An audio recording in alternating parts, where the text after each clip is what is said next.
helped calm the nerves for me and helped, I think, brought the room together. So, okay, so I'm going to be speaking on the nature and dynamics of vibration, oscillation, and spin. And my perspective is an artistic perspective. We're going to be exploring sympathetic vibratory physics with my teacher, Dale Pond, and my artistic interpretation of that. And my teacher's been really wonderful because, you know, he's been teaching me a lot of very technical spiritual sciences, but he's really made the space for me to go at it artistically and in a way that I can assimilate it. So I find this to be very important that whatever we go for to learn is through our own gifts. And this is how we will learn the information in the most efficient way. So by trade, I am a documentarian of news and the human experience. And in about 2007, I kind of had a nervous breakdown, and I kind of went to spirituality. I think maybe some of you can relate to that. And through my practice with meditation, I was experiencing a sort of form of like Kundalini awakening.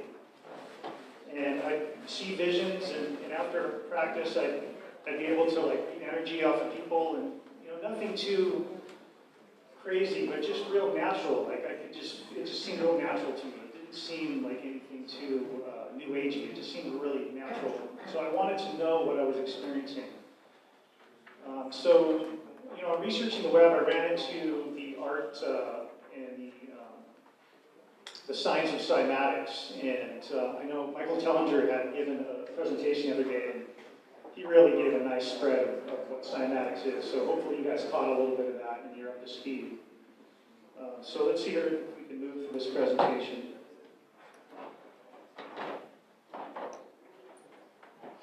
Okay, so here I am with a couple of my teachers. The one on the right is Dale Pond, and he continued with John Worrell Keely's work.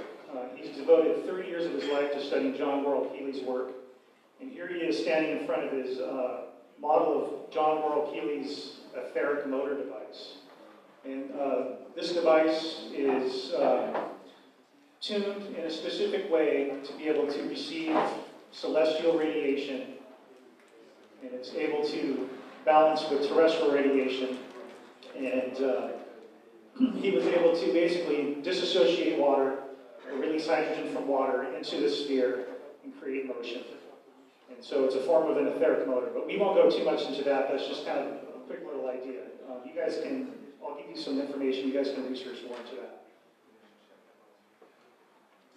Okay, so at the Pond Science Institute, we believe everything in the universe vibrates and oscillates perpetually. In fact, everything is nothing other than these vibrations and oscillations in different combinations. We study the physics of these vibrations and oscillations to better understand how we and the universe works.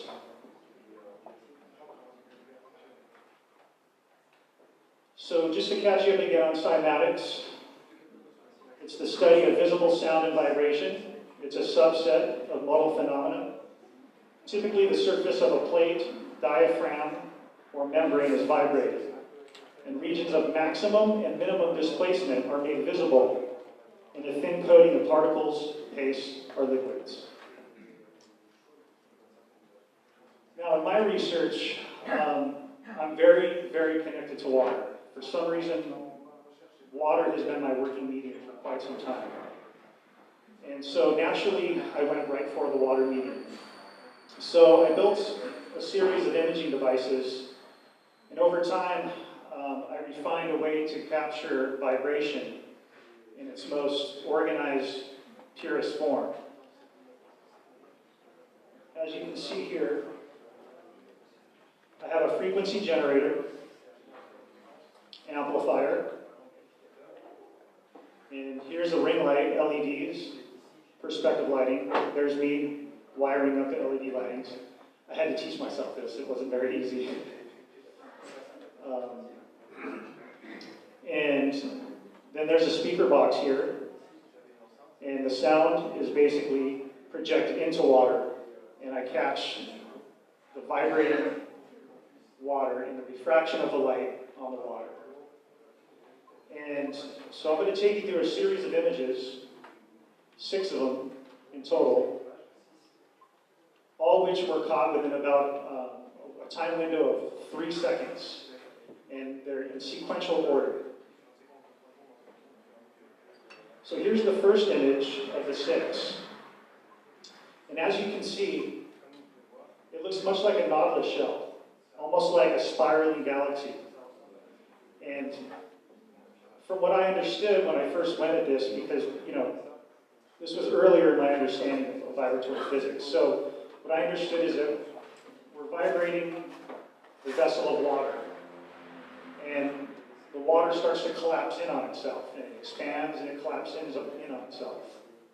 And so what happens is, it starts to polarize. And this is the point here where it's beginning to polarize. And then so it started to find an equilibrium.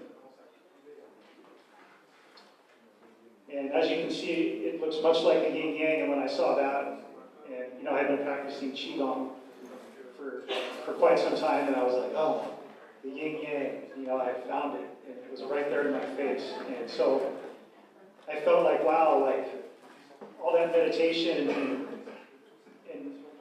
moving into this type of science, I was just like, I found a connecting link, and it meant so much to me. It affected me so deeply that I will never turn back.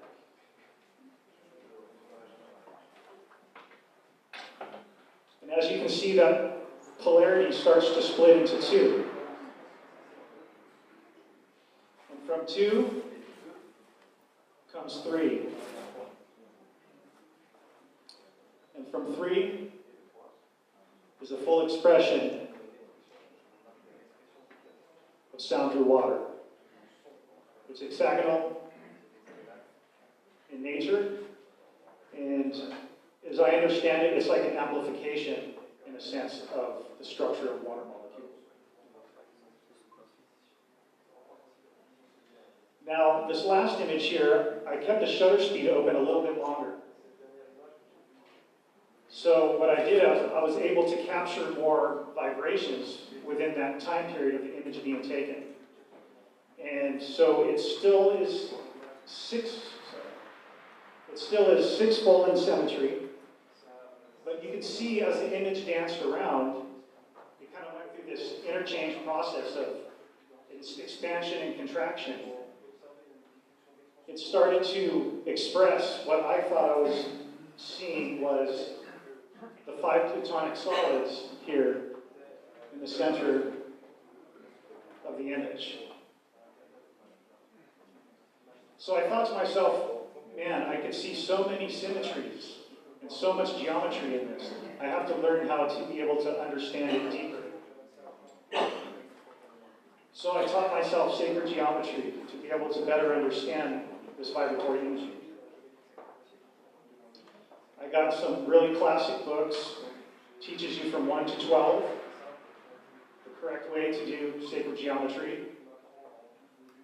And it's a series of books by Michael Schneider. I highly recommend these books.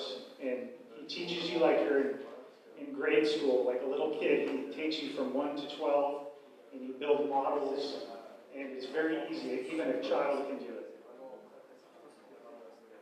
But it's done in the correct order. So this can be very simple, or it can be very advanced. So once equipped with this tool, I started to do overlay images on top of the vibratory work.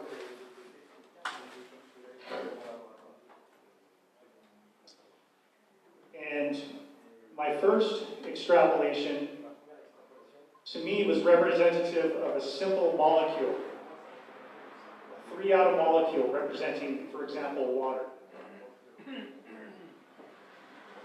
And as you can see, overlaid on the vibratory work, it's a perfect match.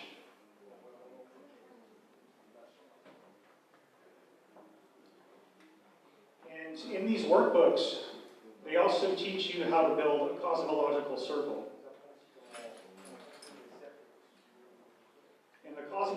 circle, as I understand it, with my interpretation being the main word, is representative of all the celestial energy radiating from the solar system to the center of the Earth and back.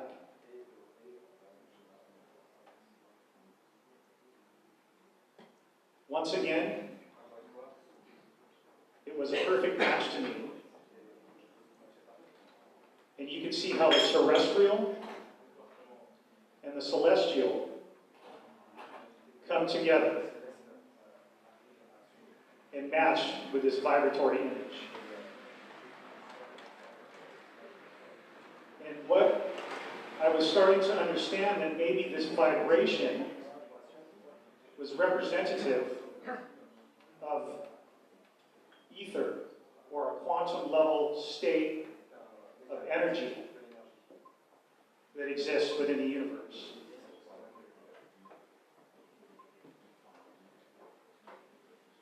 So I went a step further, and I taught myself how to extrapolate these geometric images into harmonics. As you can see, here's a full octave. This is a two-dimensional image, but it's also representative as a sphere. And you can see the harmonic fifths. And breaking into thirds as well. Once again, I started noticing that these geometries were lining up in the nodal points of the vibratory image. And when I say nodal points, I mean places within the image that are empty.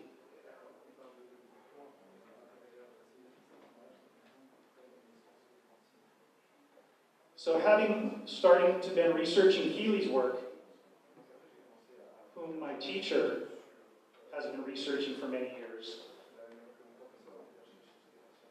Healy worked with musical spheres and a musical model of the universe. Basically the classic music of the spheres model. So I started seeing that this vibratory work had a musical nature to it, a harmonic nature. So I went a step further, and I wanted to see what the pendulum type function of this energy flow is.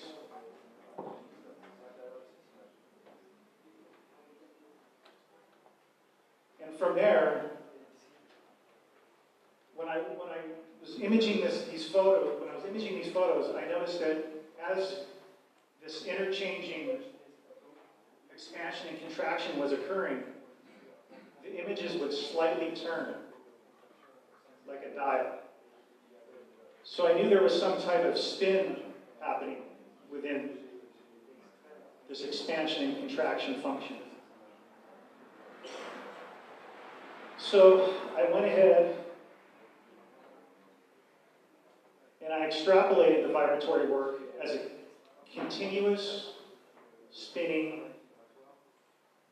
motion model.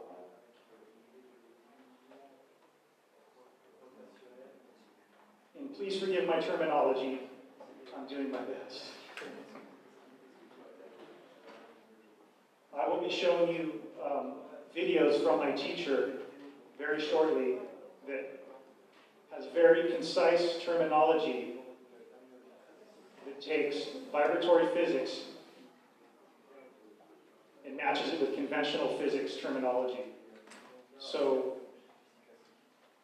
maybe some of the people that understand physics on a higher level from a conventional standpoint may be able to better understand my interpretation. So I noticed within this spinning, ratcheting, this continuous motion model, it builds.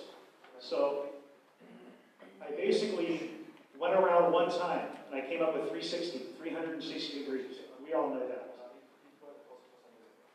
But then I went around again and I got to 720. then I went around again. I got to 1080.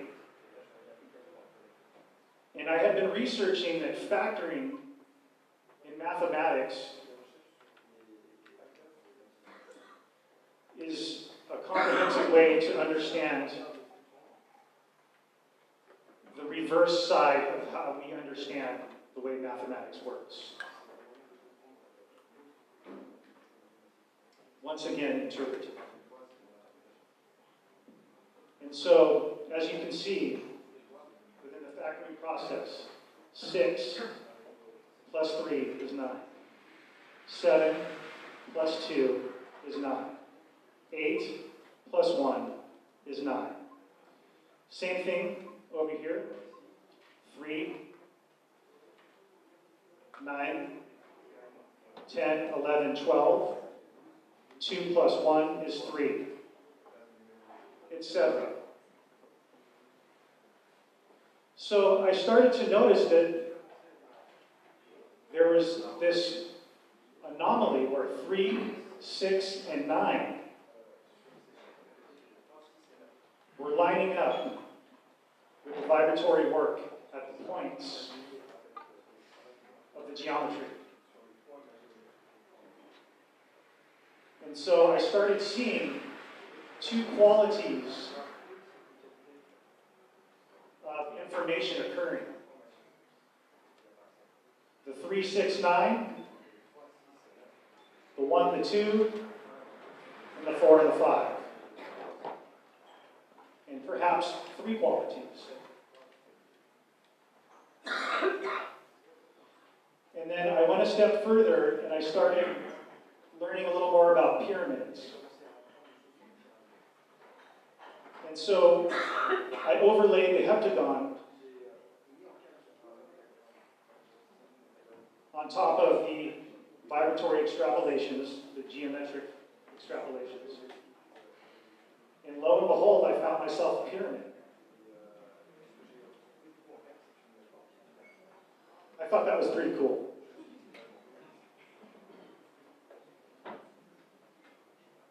Okay, so now I'm going to show you some video modules from my teacher who will take you into the world of vibratory physics based on his research of multiple scientists,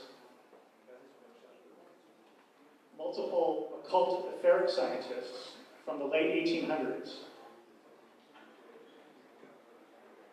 At the Pond Science Institute, almost everything we research is from the late 1800s, before science had changed forever. And so I hope that this is not too technical, but gives you some better understanding from a technical viewpoint. And so in reference to this, there's another scientist named Walter Russell. Walter Russell was a theoretical artist, scientist, mathematician. He was a Renaissance man, much like much of us and the scientists who have come. And so he is explaining the process of polar interchange from Walter Russell's work.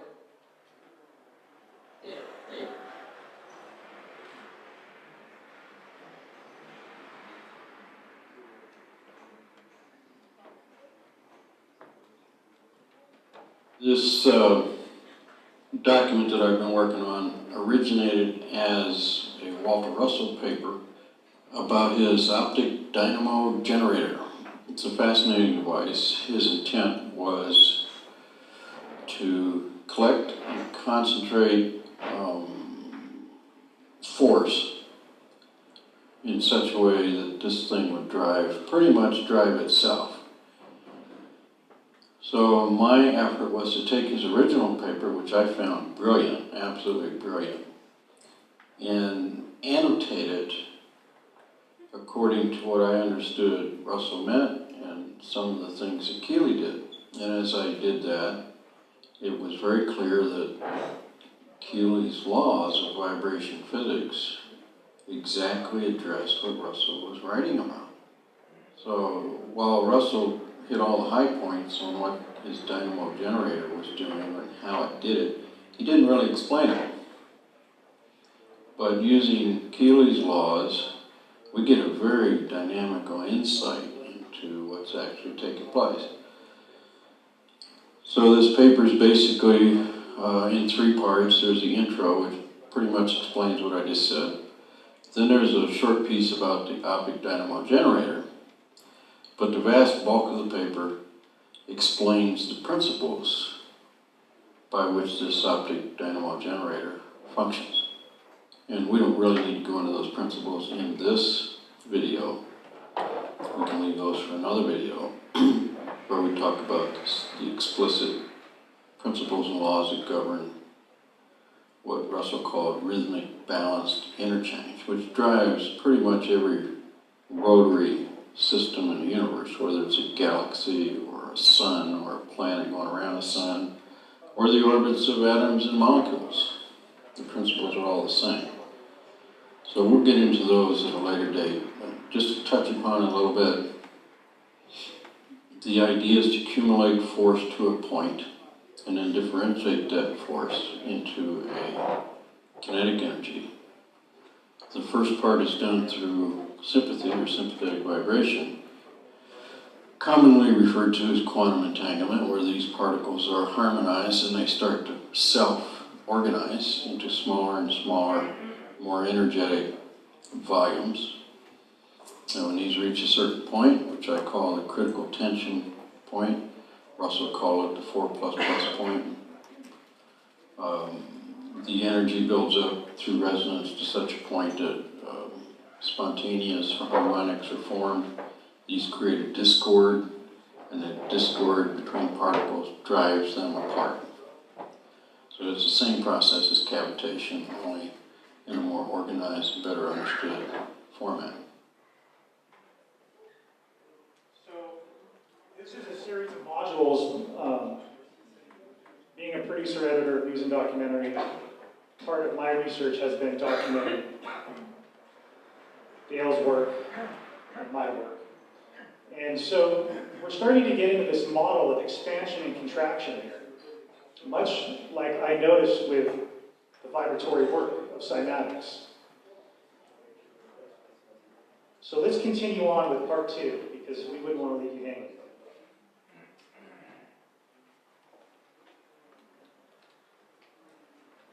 If you follow the links in the paper to the SVP wiki, these terms are either defined or shown how they're used. And so anyone who takes the time can follow the links and get a pretty good grasp of what Russell was talking about. Well, the key element in his dynamo generator is where do you get the energy? And once you get it, how do you regenerate it so you always have a power source to drive this device? So the whole key is, what is this power regeneration and how does it work, and can we do all that with it? And according to what we're able to understand from it, and from Keely's work especially, you attract this energy, you accumulate it into a volume, and then you compound that by making it a smaller volume, which is more compact. The denser the material that you start with, the more energy you get to work with. And that's done through the process of harmonization of the quantum entities that we're dealing with. In this case, light, that's why it's an optic device. A light device concentrates light, but not physical photonic light. It's the light of the Akashic or scalar forces or whatever you want to call it. The luminiferous ether, for lack of another term. They're all quantum entities and they all have energy. And you can accumulate these according to the harmonization brought to bear on them. Think in terms of quantum entanglement and boson pairs, for instance, or compounds of boson pairs. That's what you wind up with, and it's a high energetic state. Well, if you want to cause an attraction between two distant bodies, whether it's this distance or 10 miles, they need to be harmonized, which is to say they're brought into the same unison. So they vibrate at the same pitch, the same period. And depending on how far you want to go with that process, you would also tune for the secondary and tertiary harmonics or overtones in each of those bodies. Keeley one time made the comment that tuning forks, the best tuning fork you could buy, was only in tune by 1/40th, which meant if you wanted to be truly in tune, you would tune for the harmonics and overtones, like a piano player does, piano tuner does. You know, they'll listen for the higher overtones and they'll tune those in and out as they go up the keyboard. So we could do the same thing with quantum entities, and they would collapse together. They would self-mutually attract and collapse and concentrate. At some point in this process, the feedback resonance would start to build within these particles. In other words, the amplitude just gets bigger and bigger and bigger because everybody's marching to the same amplitude, so to speak, like soldiers on a bridge. Those tones will build such an amplitude that they will start breaking down into secondary and tertiary harmonics.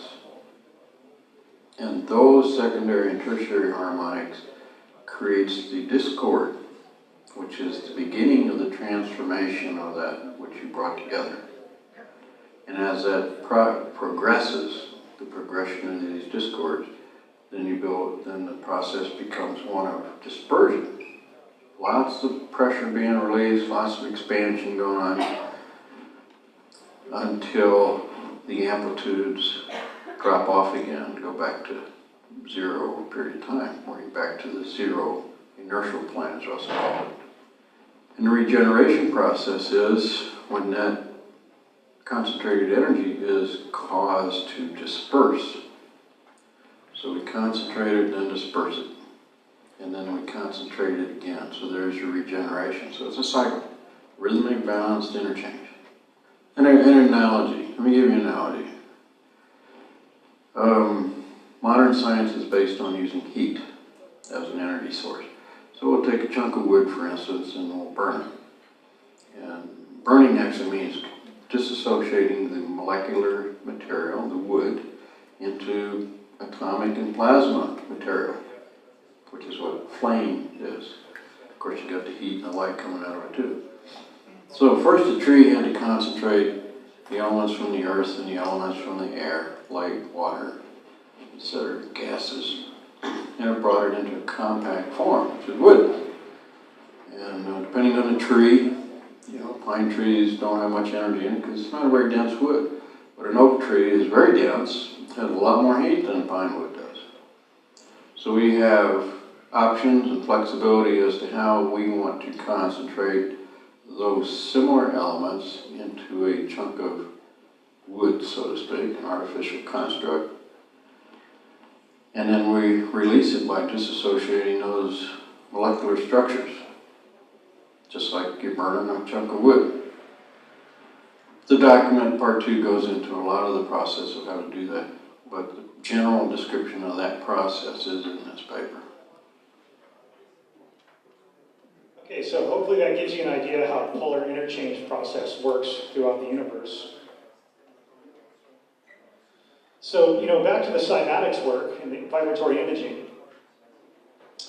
I'm going to play you a video of 22 hertz, and you'll actually start to see the polar interchange take place within the vibratory video.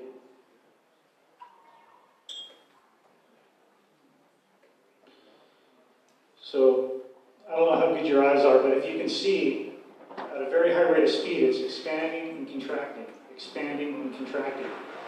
And over time, it starts to build harmonics, and it expands into more complex waveform. And if I go ahead and maybe stop on one frame, you can see the triune nature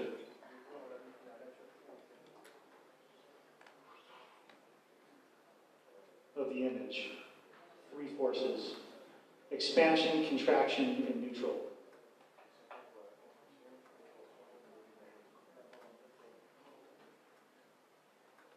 Okay? So then I started playing with light from an artist perspective, from an artist expression. I just wanted to see what I could do with light.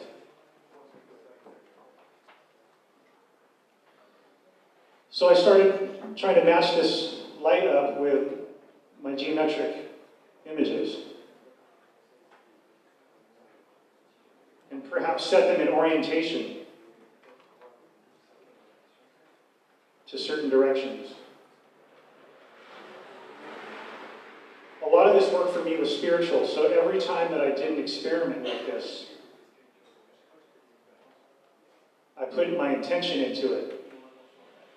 So I set up an energy field with my intention for peace, for healing, for love, for thanks, gratitude, everything to make this planet a better place. Here's a piece of art that I call the peace lamp.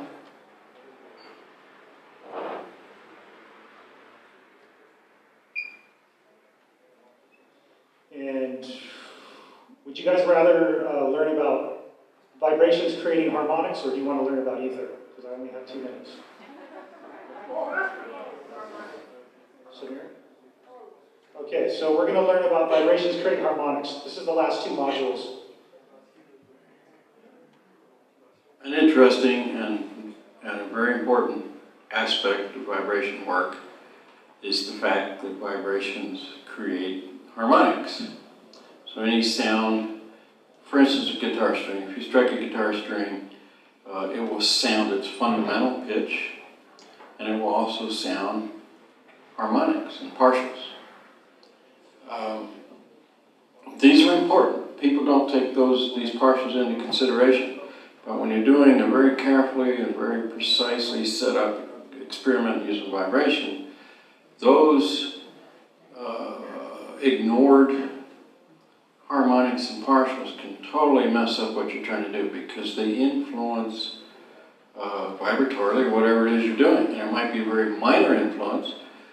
For instance, how important it is. Keeley used tuning forks in a lot of his work, and he said that the best tuning fork that you could buy on the market was only in tune by 1/40th. And I believe what he meant by that was the partials and harmonics of that tuning fork were not tuned.